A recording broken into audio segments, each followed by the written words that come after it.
As I compose my report, I'll frame it as a narrative, for on my homeworld, I learned that truth is a creation of the imagination. The firmest fact can succeed or fail depending on the way it's told, like the unique organic gem of our seas, which shines more brilliantly when worn by one woman and fades to dust on another. Facts are no more solid, coherent, or real than pearls are. Yet both are sensitive to their environment. This story is not entirely mine, nor solely narrated by me. In fact, I'm uncertain whose story it truly is. Perhaps you can judge better. Nevertheless, it remains a singular tale, and if at times the facts appear to shift with a different voice, then you may select the version you prefer. None of them are false, and it is all one story. It begins on the 44th diurnal of the year 1491, which on the planet Winter, in the nation of Karhide, was known as Odharhad Tua, the 22nd day of the third month of spring in the year 1. Here, it is perpetually the year 1.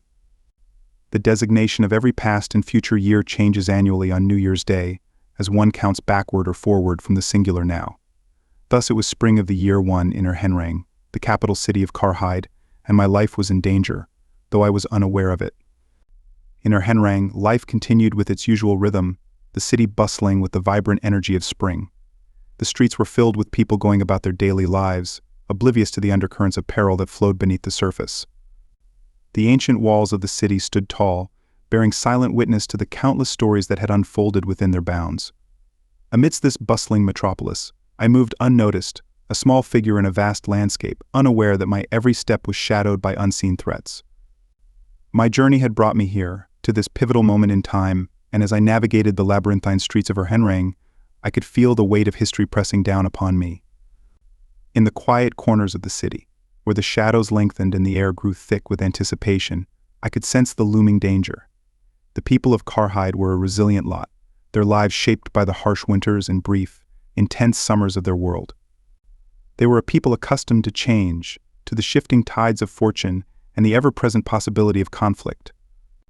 And it was into this world of constant flux that I had arrived, a stranger bearing a story that was not entirely my own, yet deeply intertwined with the fate of this land. As I wandered through the streets, I became acutely aware of the delicate balance that held this society together.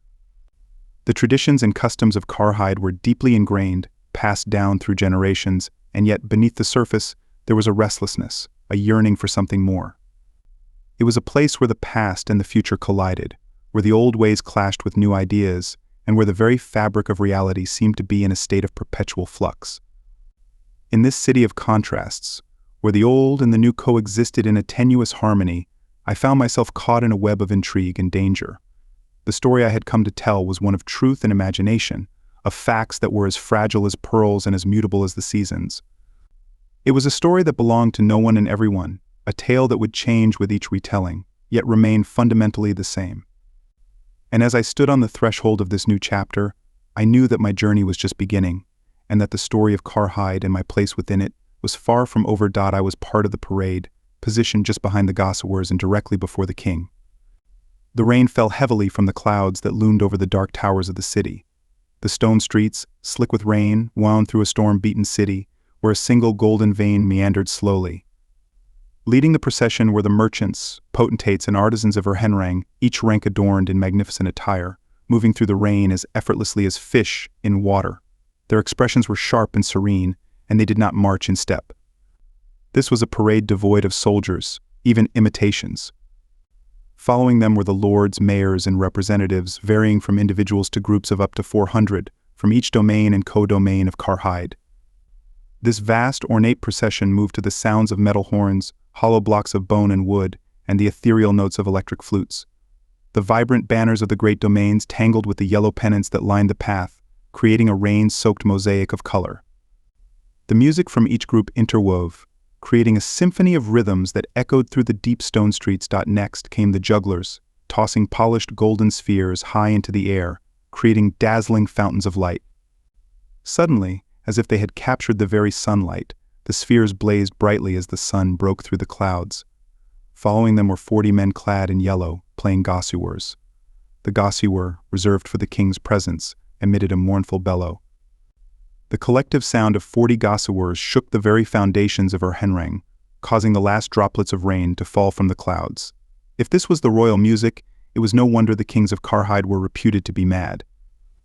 Then came the royal party guards, functionaries, city dignitaries, court officials, deputies, senators, chancellors, ambassadors, and lords of the kingdom walking with great dignity, though not in step or rank. Among them was King Argaven XV, dressed in a white tunic, shirt, and breeches, with saffron leather leggings and a peaked yellow cap. His only adornment was a gold finger ring, a symbol of his office. Behind the king, 8 sturdy men carried the royal litter, encrusted with yellow sapphires, a ceremonial relic from the distant past in which no king had ridden for centuries. 8 guards armed with foray guns, another relic from a more barbaric era, but still loaded with soft iron pellets, walked by the litter. Death, in this form, followed the king closely. Following death were the students of the artisan schools, colleges, trades, and the king's hearths, forming long lines of children and young people dressed in white, red, gold, and green. The parade concluded with a number of slow, dark cars moving softly along the wet streets, marking the end of this grand procession. The city of Erhenrang, with its history and traditions, stood as a testament to the enduring spirit of Karhide, where the old and the new coexisted, weaving together the tapestry of a nation's story. Wiping sweat from his dark forehead, the man answers, "Very long ago, a keystone was always set in with mortar made of ground bones mixed with blood, human bones, human blood. Without the blood bond, the arch would fall, you see. These days, we use the blood of animals." He often speaks this way, frank yet cautious, ironic, as if constantly aware that I see and judge as an alien. It is a singular awareness for someone from such an isolated race and high rank. He is one of the most powerful men in the country. I'm uncertain of the proper historical equivalent of his position: vizier, prime minister, or counselor. The Karhidish word for it means the king's ear. He is lord of a domain and lord of the kingdom, a mover of great events. His name is Therm Harth Remire Estraven. The king seems to have finished his masonry work, and I feel a surge of relief. However, he then crosses under the arch on his spiderweb of planks and starts working on the other side of the keystone, which, after all, has 2 sides. Patience is a necessity in Karhide. Though they are anything but phlegmatic, they are obdurate and pertinacious, finishing tasks meticulously. The crowds on the Cess embankment are content to watch the king work, but I am bored and hot. I have never been hot on winter before, I never will be again, yet I fail to appreciate the moment. Dressed for the ice age rather than sunshine, I am swathed in layers of woven plant fiber, artificial fiber, fur, and leather, a massive armor against the cold within which I now wilt like a radish leaf. For distraction, I look at the crowds and the other paradors around the platform, their domain and clan banners hanging still and bright in the sunlight. Idly, I ask Estraven about the various banners. He knows each one, despite there being hundreds, some from remote domains, hearths, and triblets of the peering storm border in Kerm land. "I'm from Kerm land myself," he says when I admire his knowledge. "Anyhow, it's my business to know the domains. They are Karhide. To govern this land is to govern its lords. Not that it's ever been done. Do you know the saying, Karhide is not a nation but a family quarrel? I hadn't heard it before and suspected that Estraven made it up." It had his distinctive stamp. At this point, another member of the Cuormi, the upper chamber or parliament which Estraven heads, pushes his way close and begins talking to him. This is the king's cousin, Pemer Harj Remiari Taib.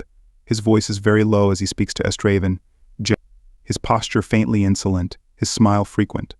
Estraven, sweating like ice in the sun, remains slick and cold as ice, responding to Taib's murmurs aloud in a tone whose commonplace politeness makes the other look rather foolish. I listen while watching the king grouting away, but understand nothing except the animosity between Taib and Estraven. It has nothing to do with me, in any case, and I am simply interested in the behavior of these people who rule a nation in the old-fashioned sense, governing the fortunes of 20 million others. Power has become such a subtle and complex thing in the ways of the Ekumen that only a subtle mind can watch it work. Here it is still limited and visible. In Estraven, for instance, one feels his power as an augmentation of his character. He cannot make an empty gesture or say a word that is not listened to. He knows this, and the knowledge gives him more reality than most people possess, a solidness of being, a substantiality, a human grandeur. Nothing succeeds like success. I don't trust Estraven, whose motives are forever obscure. I don't like him, yet I feel and respond to his authority as surely as I do to the warmth of the sun. As I reflected, the world's sun dimmed between clouds regathering, and soon a sharp, sparse rain began to run upriver, spattering the crowds on the embankment and darkening the sky. As the king descended the gangplank, The light broke through one last time, making his white figure and the great arch stand out vividly and splendidly against the storm-darkened south. The clouds closed in. A cold wind tore up Port and Palace Street, the river turned gray, and the trees on the embankment shuddered. The parade was over. Half an hour later it was snowing. As the king's car drove off up Port and Palace Street, and the crowds began to disperse like a rocky shingle rolled by a slow tide, Estreven turned to me again and said, "Will you have supper with me tonight, Mr. AI?" I accepted, and more surprised than pleased. Estreven had done a great deal for me over the last 6 or 8 months, but I had not expected or desired such a personal favor as an invitation to his house. Harj Remir Taib was still close, overhearing, and I felt that he was meant to overhear. Annoyed by this sense of effeminate intrigue, I got off the platform and lost myself in the crowd, crouching and slouching somewhat to do so. Though I'm not much taller than the Jethenian norm, the difference is most noticeable in a crowd. "That's him! Look, there's the envoy." Of course, being recognized was part of my job, but it grew harder, not easier. Over time, more and more, I longed for anonymity and sameness. I craved to be like everybody else. A couple of blocks up Brewery Street, I turned off towards my lodgings, and suddenly found Taib walking beside me as the crowd thinned out. "A flawless event," said the king's cousin, smiling at me. His long, clean, yellow teeth appeared and disappeared in a yellow face webbed with fine, soft wrinkles, though he was not an old man. "A good augury for the success of the new port," I said. "Yes, indeed, more teeth. The ceremony of the keystone is most impressive," I continued, trying to maintain polite conversation. "Indeed it is," Taib replied. "It's an ancient tradition, full of symbolism and history. The keystone holds the arch together, just as the unity of Karhide holds our nation strong." I nodded, though my thoughts were elsewhere. The snow began to fall more heavily, covering the streets in a thin white layer. We walked in silence for a while, the only sound the crunch of snow underfoot and the distant murmur of the dispersing crowd. Taib's presence was unsettling, his demeanor too polished, his intentions too opaque. Finally, he broke the silence. "You know, Mr. AI, the success of this new port is crucial for Karhide's future. It symbolizes progress, unity, and the king's vision. We all have a part to play in that vision." "Of course," I replied, unsure of where this conversation was leading. Taib's smile widened, and for a moment I caught a glimpse of something calculating behind his eyes. "I hope you understand the importance of your role here, Mr. AI. Your presence and actions can significantly influence the future of our nation." His words hung in the cold air, and I felt a chill that had nothing to do with the weather. "I do," I said simply, meeting his gaze. "Good," Taib said, his smile returning to its practiced charm.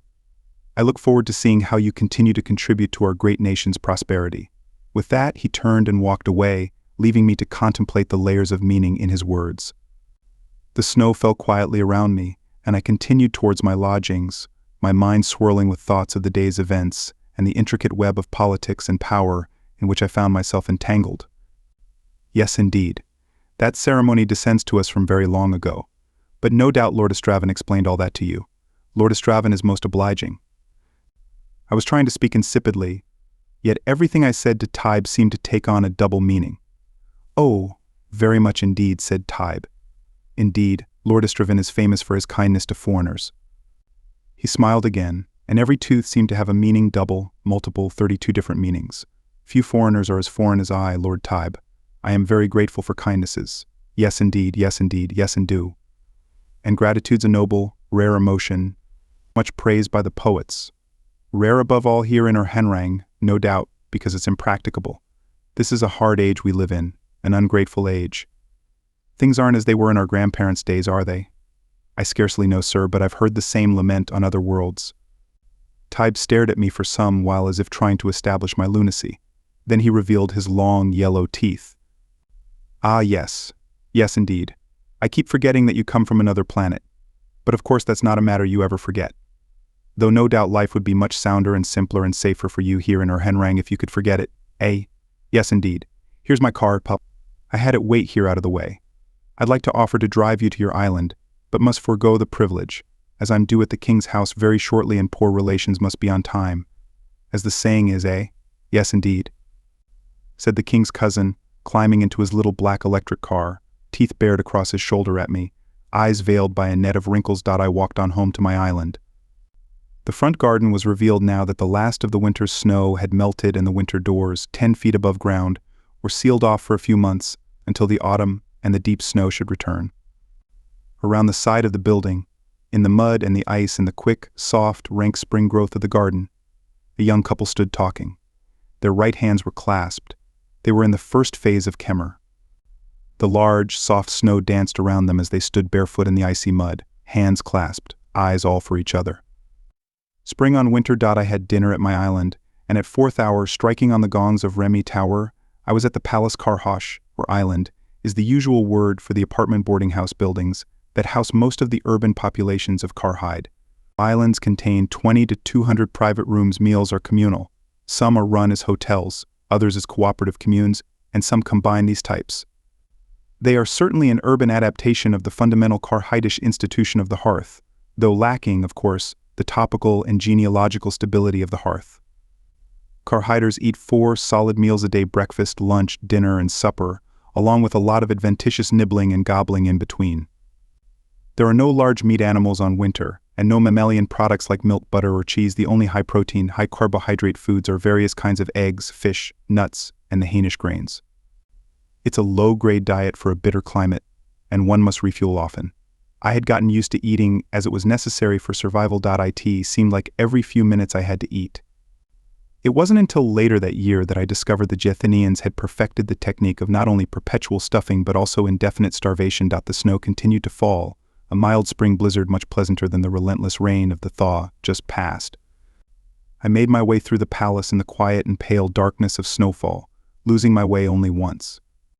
The Palace of Erhenrang is an inner city, a walled wilderness of palaces, towers, gardens, courtyards, cloisters, roofed bridgeways, roofless tunnel walks, small forests, and dungeon keeps, the product of centuries of grand paranoia.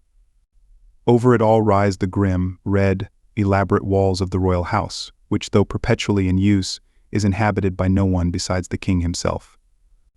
Everyone else, servants, staff, lords, ministers, parliamentarians, guards, and others, sleeps in separate palaces, forts, keeps, barracks, or houses inside the walls.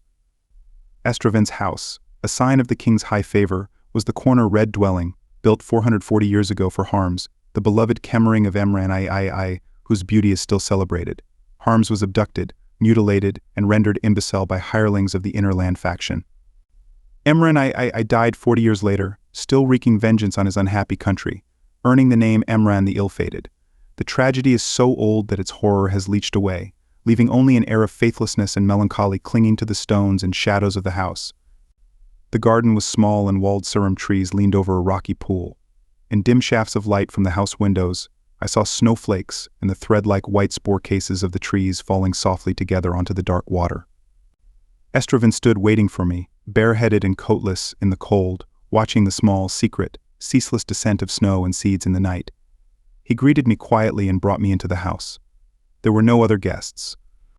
I wondered at this, but we went to the table at once, and one does not talk business while eating. Besides, my wonder was diverted to the meal, which was superb, even the eternal bread apples transmuted by a cook whose art I heartily praised. After supper, by the fire, we drank hot beer. On a world where a common table implement is a device to crack the ice that forms on your drink between draughts, hot beer is a thing you come to appreciate. Estraven had conversed amiably at the table now, sitting across the hearth from me. He was quiet. Though I had been on winter for nearly 2 years, I was still far from being able to see the people of the planet through their own eyes. I tried to, but my efforts took the form of self-consciously seeing a Jethanian first as a man, then as a woman, forcing him into categories so irrelevant to his nature, yet so essential to my own. As I sipped my smoking sour beer, I thought that at the table Estraven's performance had been womanly, full of charm, tact, and a lack of substance, spacious and adroit. Was it this soft, supple femininity that I disliked and distrusted in him? It was impossible to think of him as a woman, with that dark, ironic, powerful presence near me in the firelit darkness. Yet whenever I thought of him as a man, I felt a sense of falseness, of imposture. Was it in him, or in my attitude towards him? His voice was soft and resonant, but not deep, scarcely a man's voice, but not a woman's either. But what was it saying? I'm sorry, he was saying, that I've had to forestall for so long the pleasure of having you in my house, and to that extent at least, I'm glad there is no longer any question of patronage between us. I puzzled over this. He had certainly been my patron in court until now. Did he mean that the audience he had arranged for me with the king tomorrow had raised me to an equal status with him? I don't think I follow you, Mullah, I said. He was silent for a moment, evidently puzzled as well. Well, you understand, he said at last, being here. You understand that I am no longer acting on your behalf with the king, of course. He spoke as if ashamed of me, not of himself. Clearly there was a significance in his invitation and my acceptance of it that I had missed. But my blunder was in manners, and his in morals. All I thought initially was that I had been right all along, not to trust Estraven. He was not merely adroit and powerful, he was faithless. For months in Erhenrang, he had been the one who listened to me, answered my questions, sent physicians and engineers to verify the alienness of my physique and my ship, introduced me to people I needed to know, and gradually elevated me from my first-year status as a highly imaginative monster to my present recognition as the mysterious Envoy, about to be received by the king. Now, having raised me to that dangerous eminence, he suddenly and coolly announced he was withdrawing his support. You've led me to rely on you, it was ill done. Do you mean that, having arranged this audience, you haven't spoken in favor of my mission to the king, as I stopped short of saying promised? I can't. I was very angry, but neither anger nor apology was reflected in him. Will you tell me why? After a while he said yes and then paused again. During the pause, I began to think that an inept and undefended alien should not demand reasons from the prime minister of a kingdom, especially when he does not, and perhaps never will, understand the foundations of power and the workings of government in that kingdom. No doubt this was all a matter of Schiffgrether prestige, face, place, the pride relationship, the untranslatable and all-important principle of social authority in Karhide and all civilizations of Jethan. And if it was, I would not understand it. Did you hear what the king said to me at the ceremony today? No. Estraven leaned forward across the hearth, lifted the beer jug out of the hot ashes, and refilled my tankard. He said nothing more, so I amplified. The king didn't speak to you in my hearing. Nor in mine, he replied. I saw at last that I was missing another signal. Cursing his effeminate deviousness, I said, are you trying to tell me, Lord Estraven, that you're out of favor with the king? I think he was angry then, but he said nothing to show it, only I'm not trying to tell you anything, mister. By God, I wish you would. He looked at me curiously. Well then, put it this way. There are some persons in court who are, in your phrase, in favor with the king, but who do not favor your presence or your mission here. And so you're hurrying to join them, selling me out to save your skin, I thought. But there was no point in saying it. Estraven was a courtier, a politician, and I was a fool to have trusted him. Even in a bisexual society, the politician is very often something less than an integral man. His inviting me to dinner showed that he thought I would accept his betrayal as easily as he committed it. Clearly, face-saving was more important than honesty. So I brought myself to say, I'm sorry that your kindness to me has made trouble for you. Coals of fire. I enjoyed a fleeting sense of moral superiority, but not for long. He was too incalculable. He sat back so that the firelight lay ruddy on his knees, his fine, strong, small hands, and on the silver tankard he held, but left his face in shadow, a dark face, always shadowed by the thick, low-growing hair, and heavy brows and lashes, and by a somber blandness of expression. Can one read a cat's face, a seal's and otter's? Some Gethanians, I thought, are like such animals with deep bright eyes that do not change expression when you speak. I've made trouble for myself, he answered, by an act that had nothing to do with you, mister. AI. You know that Karhide and Orgaren have a dispute concerning a stretch of our border in the high North Fall near Sasinoth. Argaven's grandfather claimed the Sinoth Valley for Karhide, and the Commensals have never recognized the claim. A lot of snow out of one cloud, and it grows thicker. I've been helping some Karhidish farmers who live in the valley move back east across the old border, thinking the argument might settle itself if the valley were simply left to the Orgoda, who have lived there for several thousand years. I was in the administration of the North Fall some years ago, and got to know some of those farmers. I disliked the thought of their being killed in forays or sent to voluntary farms in Orgaren. Why not obviate the subject of dispute? But that's not a patriotic idea. In fact, it's a cowardly one, and impugns the Schiffgrether of the king himself. His ironies, and these ins and outs of a border dispute with Orgaren, were of no interest to me. I returned to the matter that lay between us. Trust him or not, I might still get some use out of him. I'm sorry, but it seems a pity that this question of a few farmers may be allowed to spoil the chances of my mission with the king. There's more at stake than a few miles of national boundary. Yes, much more. But perhaps the Ikumen, which is 100 light years from border to border, will be patient with us a while. The Stabiles of the Ikumen are very patient men, sir. They'll wait 100 years or 500 for Karhide and the rest of Jethan to deliberate and consider whether or not to join the rest of mankind. I speak merely out of personal hope and personal disappointment. I admit I thought that with your support. I too. Well, the glaciers didn't freeze overnight cliché came ready to his lips, but his mind was elsewhere. He brooded. I imagined him moving me around with the other pawns in his power game. You came to my country, he said at last, at a strange time. Things are changing, we are taking a new turn. No, not so much that, as following too far on the way we've been going. I thought that your presence, your mission, might prevent our going wrong, give us a new option entirely. But at the right moment in the right place. It is all exceedingly chancy, Mr. AI. Impatient with his generalities, I said. You imply that this isn't the right moment. Would you advise me to cancel my audience? My gaffe was even worse in Karhidish, but Estraven did not smile or wince. I'm afraid only the king has that privilege, he said mildly. Oh God, yes. I didn't mean that. I put my head in my hands for a moment. Brought up in the wide-open, freewheeling society of Earth, I would never master the protocol or the impassivity so valued by Karhiders. I knew what a king was. Earth's own history is full of them, but I had no experiential feel for privilege, no tact. I picked up my tankard and drank a hot and violent draught. Well, I'll say less to the king than the first intended to say when I could count on you. Good. Why good? I demanded. Well, Mr. AI, you're not insane. I'm not insane. But neither of us is a king, you see. I suppose you intended to tell Argaven rationally that your mission here is to attempt to bring about an alliance between Gethin and the Ikumen. Rationally, he knows that already because, as you know, I told him. I urged your case with him, tried to interest him in you. It was ill done, ill-timed. I forgot, being too interested myself. That he's a king and does not see things rationally but as a king. All I've told him means to him simply that his power is threatened, his kingdom is a dust mote in space, his kingship a joke to men who rule 100 worlds. But the Ikumen doesn't rule at coordinates. Its power is precisely the power of its member states and worlds. In alliance with the Ikumen, Karhide will become infinitely less threatened and more important than it's ever been. Estraven did not answer for a while. He sat gazing at the fire, whose flames winked, reflected from his tankard and the broad bright silver chain of office over his shoulders. The old house was silent around us.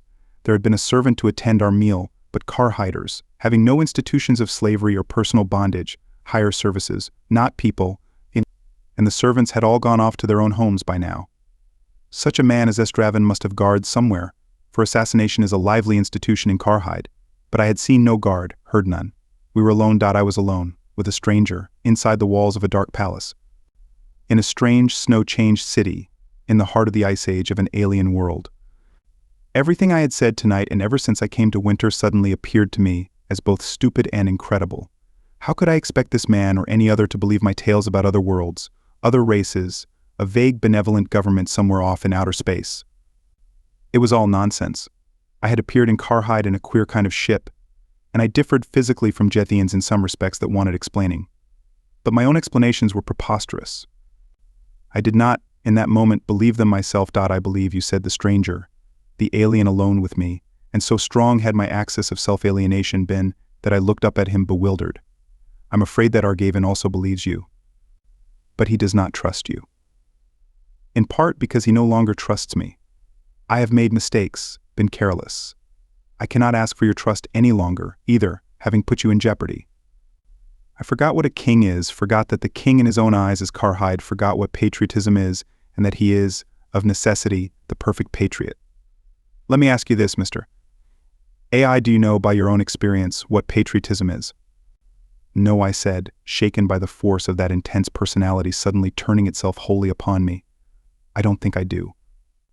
If by patriotism you don't mean the love of one's homeland, for that I do know. No, I don't mean love when I say patriotism. I mean fear. The fear of the other.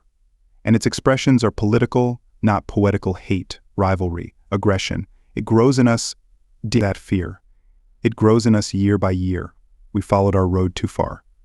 And you, who come from a world that outgrew nations centuries ago, who hardly know what I'm talking about, who show us the new road, he broke off. After a while he continued, in control again, cool and polite. It's because of fear that I refuse to urge your cause with the king now. But not fear for myself, Mr. AI. I'm not acting patriotically. There are, after all, other nations on Gethin. I had no idea what he was driving at, but was sure that he did not mean what he seemed to mean. Of all the dark, obstructive, enigmatic souls I had met in this bleak city, his was the darkest. I would not play his labyrinthine game. I made no reply. After a while he went on, rather cautiously, "If I've understood you, your ecumen is devoted essentially to the general interest of mankind. Now, for instance, the Urgoda have experience in subordinating local interest to a general interest, while Karhide has almost none. And the commensals of Orgoran are mostly sane men, if unintelligent, while the king of Karhide is not only insane but rather stupid." It was clear that Estraven had no loyalties at all. I said in faint disgust, "It must be difficult to serve him if that's the case." "I'm not sure I've ever served the king," said the king's prime minister, "or ever intended to. I'm not anyone's servant. A man must cast his own shadow." The gongs in Remy Tower were striking 6th hour, midnight, and I took them as my excuse to go. As I was putting on my coat in the hallway, he said, "I've lost my chance for the present, for I suppose you'll be leaving Henrang." Why did he suppose so? But I trust a day will come when I can ask you questions again. There's so much I want to know. About your mind speech in particular, you'd scarcely begun to try to explain it to me. His curiosity seemed perfectly genuine. He had the effrontery of the powerful. His promises to help me had seemed genuine, too. I said yes, of course, whenever he liked, and that was the evening's end.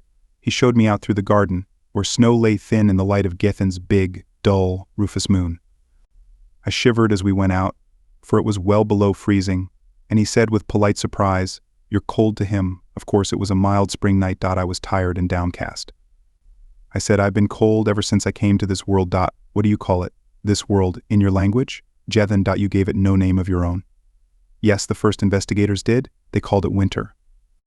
We had stopped in the gateway of the walled garden.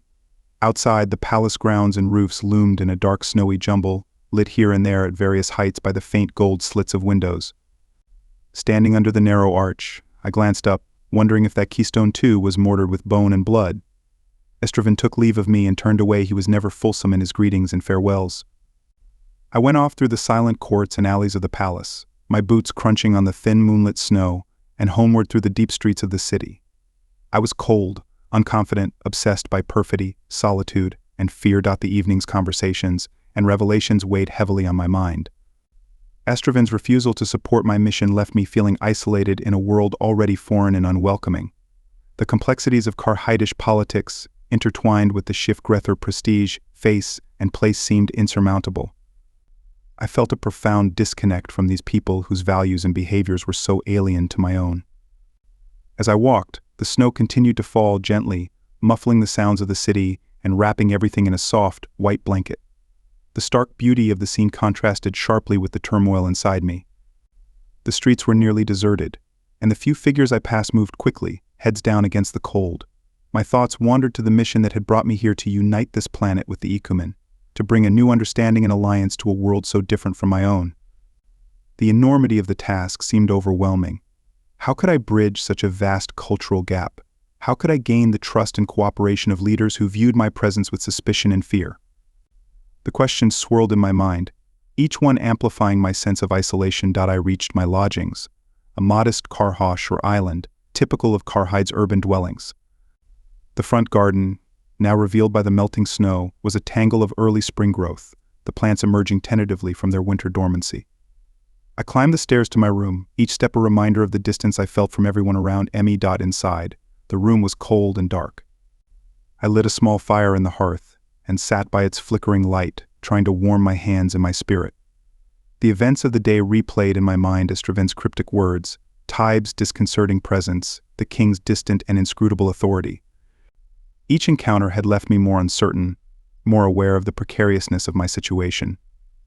I longed for the familiar comforts of my home world, for the easy companionship and open dialogue of my people. Here, everything was veiled in layers of custom and unspoken rules, making genuine connection feel almost impossible. The fire crackled softly, its warmth slowly seeping into my bones, but it could not touch the deeper coldness within me.as. I stared into the flames. I resolved to persevere. Despite the setbacks, despite the fear and uncertainty, I had a duty to fulfill. The hope of bringing Gethin into the fold of the Ikumen, of fostering a new era of understanding and cooperation, drove me forward. I would find a way, somehow, to reach these people, to earn their trust, and to achieve my mission. But for now, in the quiet of the night, I allowed myself to feel the weight of my solitude. The journey ahead was long and fraught with challenges, but I would face each one, step by step, even in the cold and shadowed streets of this alien world called winter.